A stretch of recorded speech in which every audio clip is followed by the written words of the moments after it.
आज गणेश चतुर्थी का बहुत महान पर्व बड़ी धूमधाम से मनाया जा रहा है।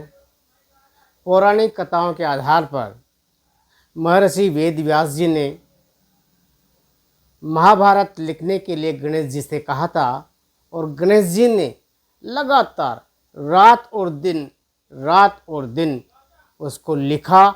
10 दिन के बाद जब लिखते लिखते उनके शरीर का तापमान बढ़ गया तो उनको स्नान करवाया गया था, जिससे कि तापमान ठीक हो गया था।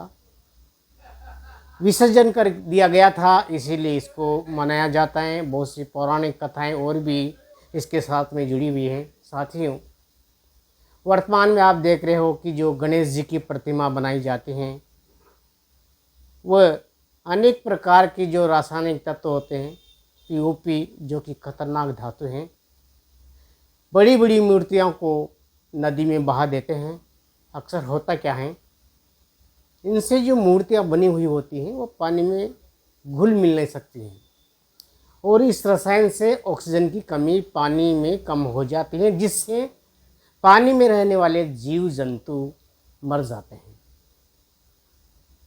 पानी का भी बहुत दुरुपयोग होता है कि छोटी सी मूर्ति को बना करके पानी में स्नान करा दिया जाए। तो गणेश जी को सबसे पहले क्यों मनाया जाता है, क्यों याद किया जाता है, इसका भी बहुत बड़ा एक इतिहास है। जब शिव और पार्वती ने कहा कि सबसे पहले किसको याद किया जाए इस दुनिया, इस धरती लोक में, तो सभी देवताएं अपने वाहनों पर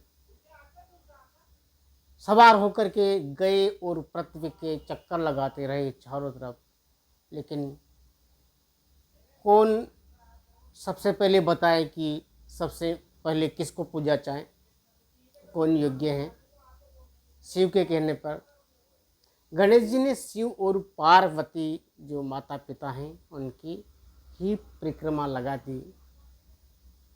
तो बुद्धि बल के आधार पर उनको सबसे बड़ा माना गया और सर्वप्रथम जो धार्मिक कार्य होते हैं, शादी ब्याह होते हैं, तो गणेश जी महाराज को ही याद किया जाता है और सर्वप्रथम उनकी पूजा की जाती है।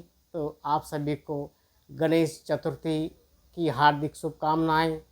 साथियों, थोड़ा ध्यान रखें, बड़े आकार की जो आप मूर्तियां बनाते हो उनका विसर्जन करते हो, इससे जल जीवन का हास्य होता है और जो जल में रहने वाले जो जानवर होते हैं उन पर बुरा प्रभाव भी पड़ता है।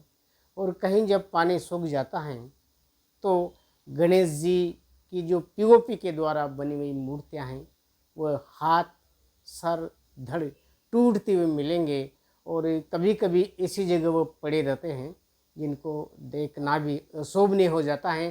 तो साथ ही ध्यान रखें। आपका बहुत बहुत बधाई। विश्वास है मैंने जो बात कही हैं उसको आपने लाइक किया होगा। आप सभी को पुनः हार्दिक शुभकामनाएं। मैं खूबचंद भारती आपका तहे दिल से बधाई देता हूं और स्वागत भी करता हूं।